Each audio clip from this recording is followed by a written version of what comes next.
Hey you guys, what's up? Your girl G here. Welcome back to my channel. Just want to do a quick apology. I did not realize that my Love and Marriage DC video did not compute through my phone or whatever. I don't know what happened, but the bitch didn't want to upload, so now here I am trying to upload it. So what we gonna do is we gonna keep it cute, keep it quick, get into the review. That way I can try to knock out Real Housewives of Atlanta. Cause girl, Marlo, are you trying to keep your job? Girl, the way you ran down on Candy, and we know Candy is Bravo's prized possession. Girl, you are touching the jewel with what you doing. You going, all right now, all right. You just got your peach, girl. Cut it out. But yeah, we're going to get into Real Housewives of Atlanta, y'all. So let's go ahead and knock out Love and Marriage DC, okay? So we open up the episode. We're basically talking about Monique. I was going to say Marlo. Monique and Chris, y'all know, got back from Africa, and they're still in this place of contention, essentially because Monique is trying to just like let me just pull something out of my husband, because she's dying for this emotional connection, from Chris. And there's this side of people who are basically like, well, you know who you married, that's how he was. Like, it's just kind of like, obviously there was some type of Chris that could get emotional because Monique was able to fall in love with him. And you don't fall in love with somebody who's just completely dormant, like as far as emotion wise. Like, clearly he's able to give something. So Monique is trying to push him into giving more, and you're supposed to do that with your partner. You're supposed to tell your partner, hey, we're going to get better. We're going to push ourselves, whether it be, physical, mental, emotional, spiritual. In some way, you're pushing your partner out of their comfort zone. And Monique is saying, hey, I'm trying to push you out your comfort zone because what worked for me in the beginning is not working for me now. Like, we've been in this relationship 10 years and I still don't feel like I'm getting all of you. And she's allowed to say that.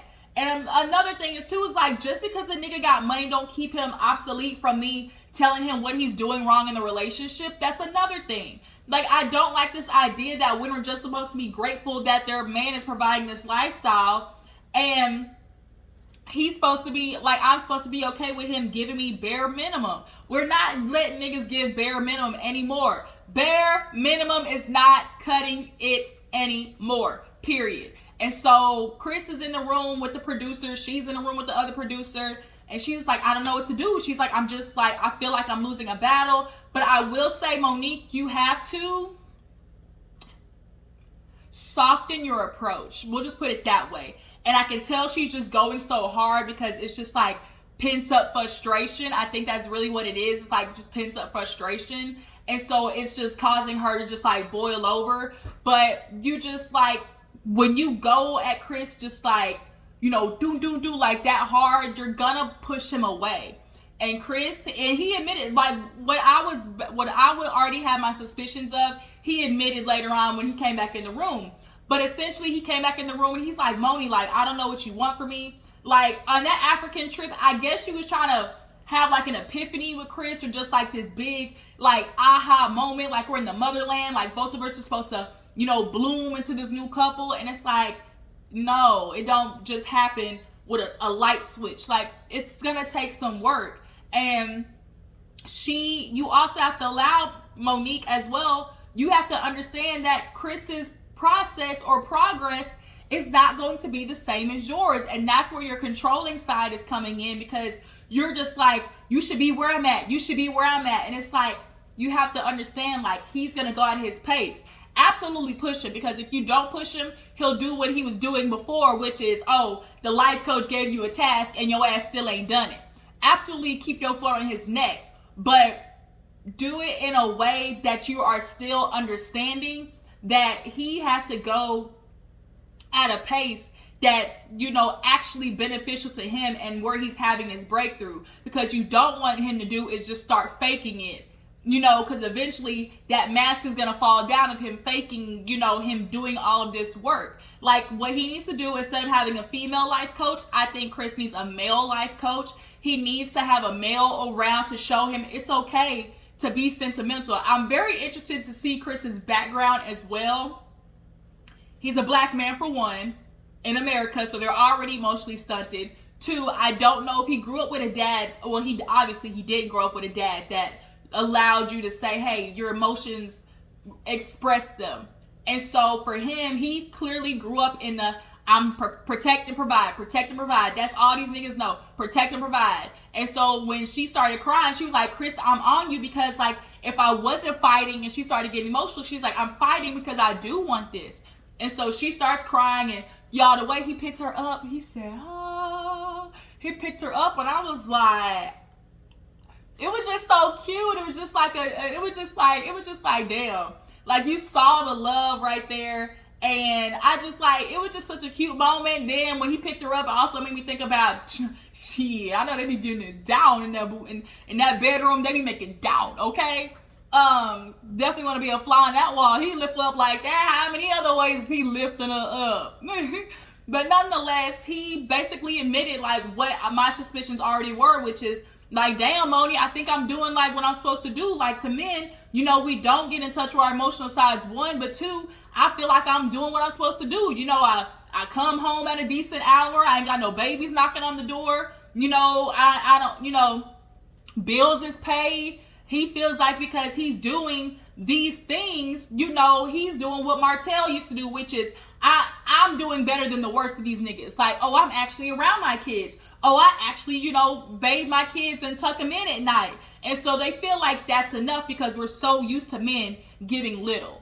That when men actually give what you're supposed to do, like, they feel like they are supposed to have like this star checked off because, oh, I did it right. And it's like, but women do it right all the time, right? And there's no like kudos. So that's basically what that situation was. We already knew Chris basically feels like he doesn't have to push himself because at the end of the day, girl, I'm doing better than these other niggas. That's how he feels. So next theme, we have Ashley, Jamie's stepdaughter, but essentially he raised her as a daughter. I know that relationship because my stepdad, he raised me as his own. Like, I grew up calling him dad. That was my dad. So Ashley called him over with a guise of, oh, come help me, you know, with this IKEA furniture.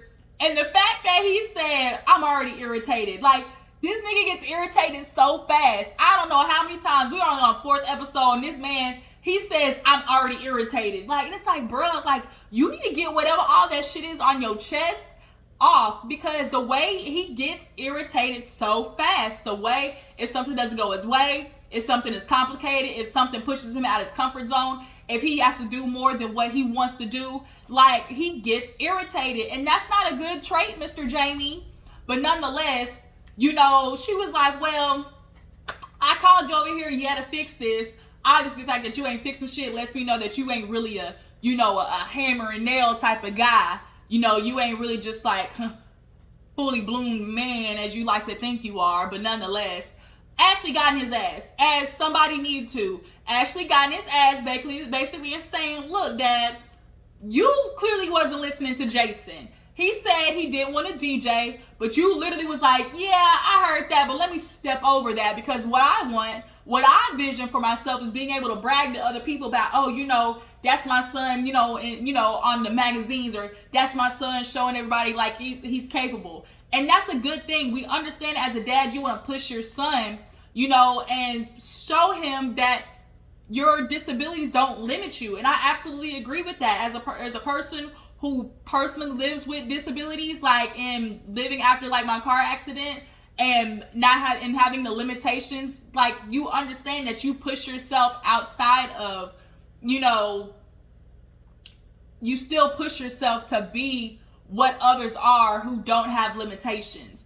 And so it's just kind of like, yeah, we understand from the love you're pushing him, but at the end of the day, push him into what he wants to be, not what you want to be. And so he got it. And so she's like, yeah, you know, you just so controlling, and you don't want to listen to nobody. And just like you, because Jamie was like, oh, you know, at the end of the day, you know, he needs somebody to check him. And she's like, well, nigga, we need somebody to check you, and it's gonna be me, you know, like, it's gonna be me.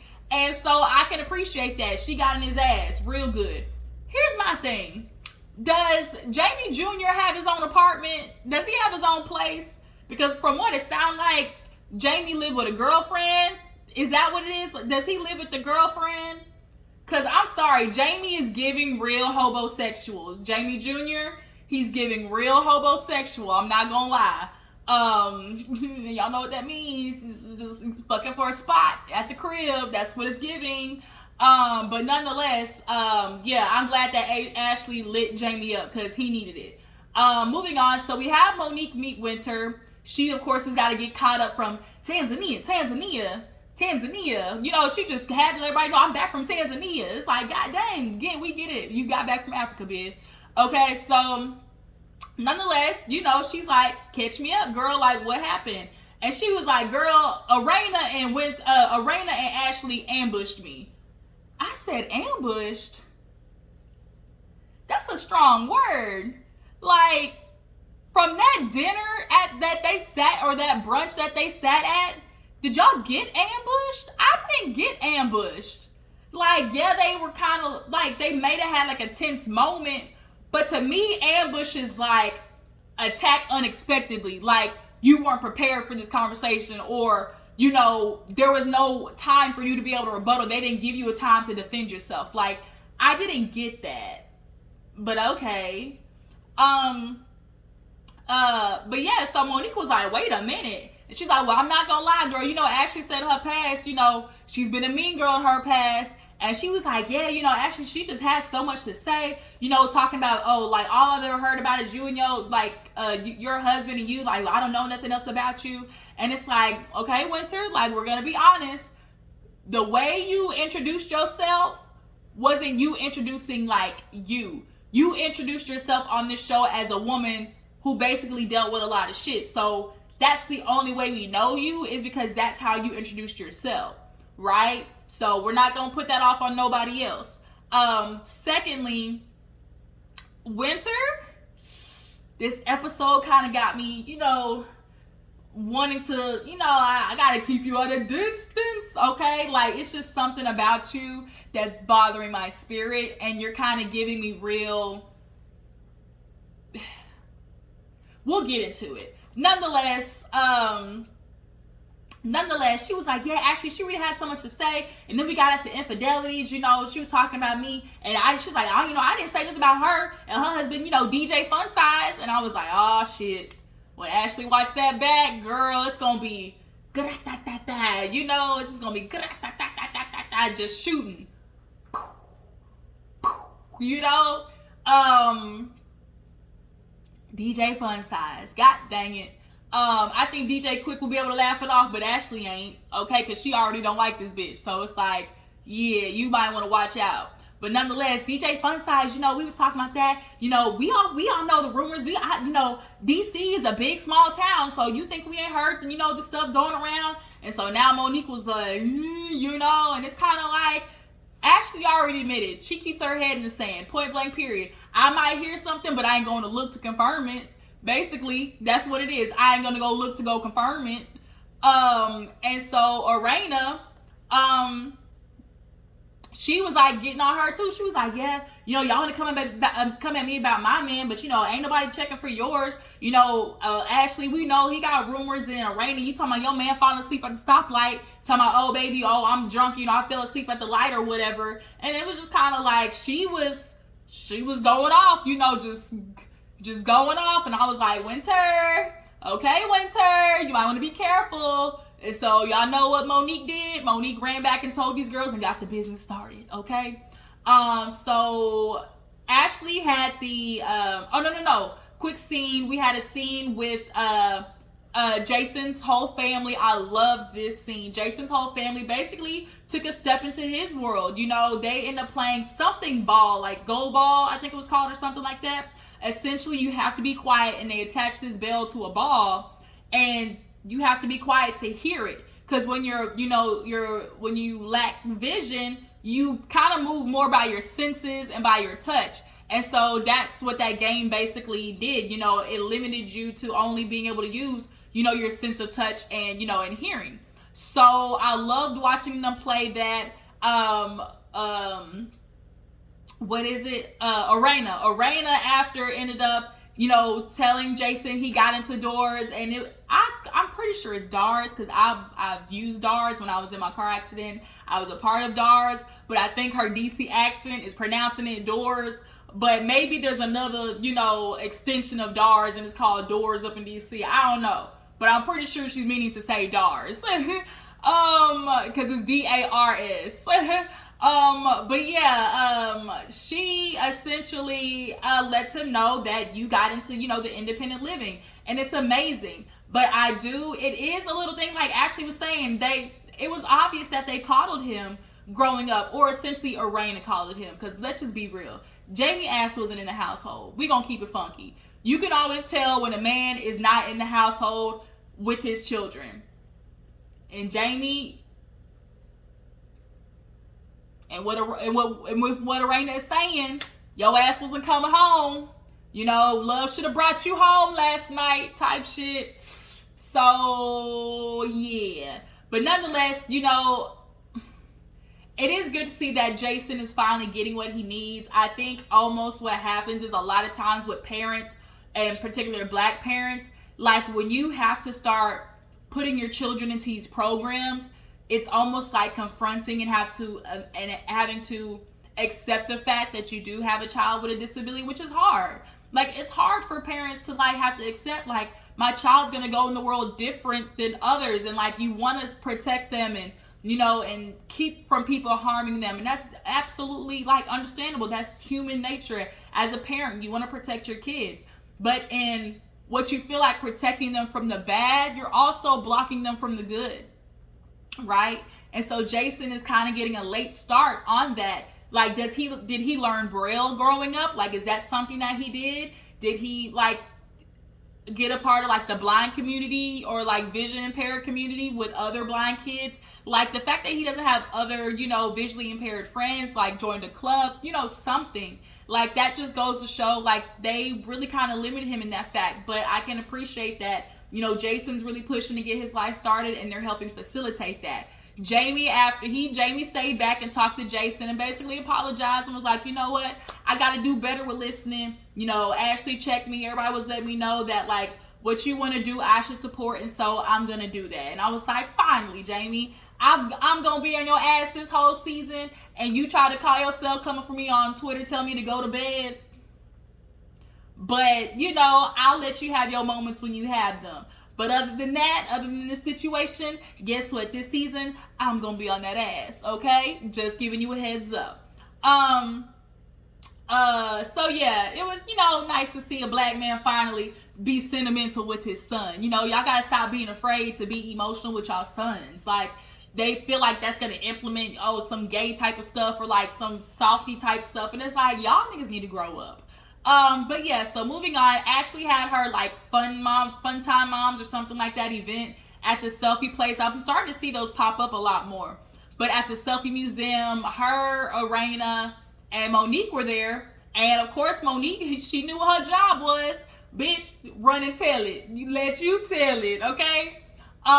She ran and tell it, and basically she was like, yeah, Winter kind of filled me in on everything, and she was saying you two ambushed her, and both of them had the same response. Ambushed. Ashley was like, oh no. She was like, girl, yeah, we talked to her about everything. If anybody ambushed who, that bitch ambushed me, she was like, yeah, she was talking about, they want to come about me is my husband. And she was like, bitch, she the one who brought up her husband. And then, yeah, she had some, she was talking about, we all heard about Quick. We all know the rumors out here about Quick in these streets and Erana's husband. I wouldn't give him her husband. He falling asleep at the light. So now both these bitches is hyped up. And literally as they're talking, Winter comes walking in. She couldn't even get her foot in the goddamn thing fast enough, good enough before Ashley was on that ass. Winter, I heard you felt ambushed. What is it, girl? What is it, sis? What is it, sis? What's the tea? And so Winter was like, well, y'all kind of came at me, and she was like, we were having a discussion, and I really felt like I wasn't able to say nothing. And Ashley was like, that's not true. I came to you about how you felt at the dinner. You said I was coming at you, and I apologized. And she was like, yeah, I'll give you credit for that. She's like, bitch, I don't need credit. I'm just letting you know that was our conversation. And so Winter was like, she was like, yeah, but you didn't even let me see. It was something. And so Ashley basically went off, girl, what is going, like, what are you thinking? I don't know what's going on the other side of your head. Obviously, because the fact that the bitch got a shaved head or whatever. She was like, I don't know what's going on the half side of your head, but that is not what happened. You're a liar. And so now Winter and Ashley are going at it. Erana, she screamed, she screamed to try and break them up. And so Winter started going off because she was like, well, no, because we were sitting down at the table and we were talking about infidelity and I was just letting it be known. Like, girl, we done heard about your husband in the streets. There's rumors. And Ashley was like, so what? There's rumors. Don't make it true. And Ashley, you low-key kind of told on yourself in this instance when Winter was like talking about DJ Quick and she pulled well, why would you want to do that to another woman? If that's something you like, how could you do that to another woman? And it's just kind of like, Ashley, clearly you've heard these rumors. You're married to him. And you and Erana have basically said the same thing of, oh, we know our husband's in the streets, but I'm not going to go look to confirm it because I know my ass ain't going nowhere. And I know no other bitch is going to take the lifestyle that I have because my pain, as Funky Dineva says, shout out to Funky Dineva, you going to pay me for my pain. And that's essentially what this is with these two. I done put in a lot of time, hurt, angst, and tears with this nigga. I ain't going nowhere. Basically is what these heifers is doing.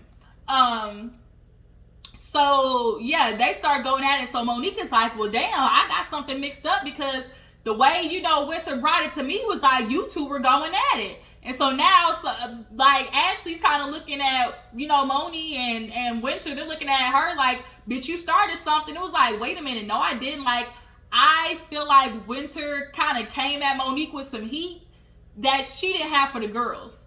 Because Winter wasn't all like this, at that brunch table. Let's keep it funky. So now Ashley's basically telling her, you need to leave. You can leave. Bitch, you can leave here. DC, I don't care. But you're a liar. Ain't nobody come at you like that. You're the one who brought up your husband. You don't want people to know about your husband. And then she felt like Erana was starting shit.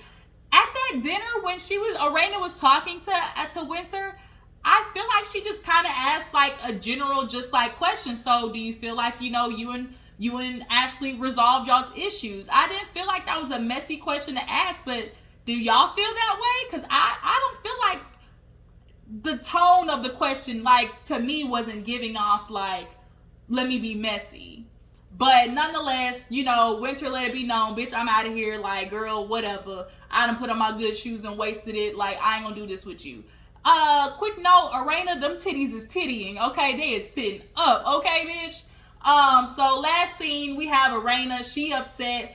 Her and Jamie bought this, I guess, like, property that they want to do a rental property. And they mad at each other because the night before at the party, shit got heated.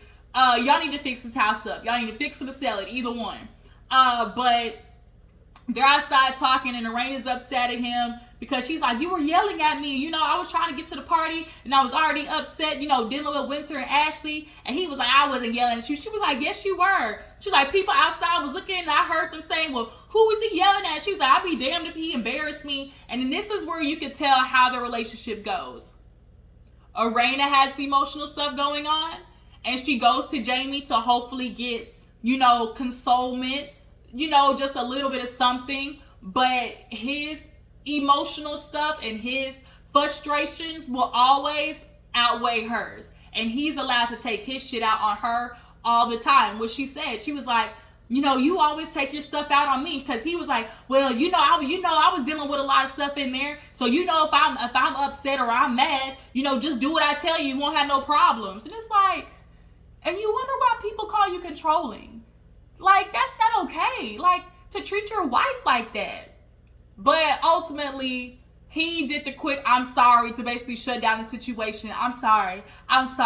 So I missed my best friend's birthday, before it. And I was like, now, Erana, like, you chose to leave, though, bitch. Like, don't put that on him. All of it. He got like 70% of the blame and you got 30. Right? But that's basically where the episode ended, with them kissing and making up. And we clearly see how their relationship goes. He takes his shit out on her. She takes it. She kind of, you know, tells him she mad. And then they basically fight and fuck. That's basically what it is. But unfortunately, when they fucking, Erana ain't getting her. She just a squirrel trying to get a nut and ain't getting one. Period. So that was Love and Marriage DC, you guys. Sorry that this was late, but y'all tell me how you feel about the episode. Is more of the blame on Winter than Ashley? Who do you feel like who's more there? Do you guys feel like Erana is being, you know, fake, I guess, with Winter? She feels like she's starting this, being, you know, messy. And how do you guys feel about Monique and Chris? Do you guys feel like Monique is pushing him a little too much? Or she's, you know, finally pushing him to give more? What do you guys think? I appreciate y'all for tuning in. I will catch you guys later. Deuces.